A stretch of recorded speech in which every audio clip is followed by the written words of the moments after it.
Hello all, welcome to Teju foods and blogs. ఈరోజు కరకరలాడే జంతికలు ఎలా చేసుకోవాలో చూసేద్దాం.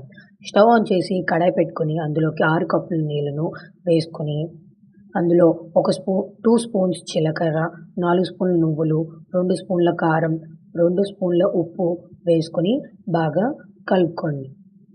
ఇప్పుడు 2 స్పూన్ల ఆయిల్ని కూడా వేసుకొని ఒకసారి మొత్తం కలిసేటట్టు కలుపుకోండి.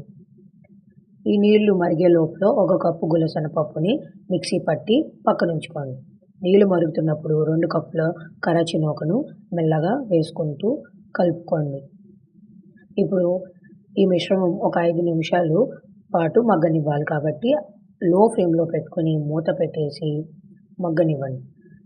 తర్వాత ఇలా ప్లేట్ తీసుకొని ఒక్కసారి పూర్తిగా కలిసేటట్టు కలుపుకొని స్టవ్ ఆఫ్ చేసి ఈ మిశ్రమాన్ని పక్కనుంచుకోండి.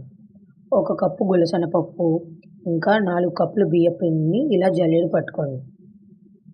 ఇప్పుడు ఈ 2 పిండిలు కలిసేటట్టు కలుపుకొని 2 స్పూన్ల ఆయిల్ వేసుకొని మళ్ళీ ఒకసారి బాగా కలుపుకోండి.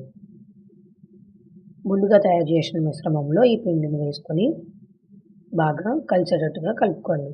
చపాతీ పిండి ఎలా కలుపుకుంటారో అలాగా ఈ మిశ్రమాన్ని కూడా కలుపుకోండి. కొద్దిగా వాటర్ యాడ్ చేసుకుంటూ బాగా కలుపుకోండి.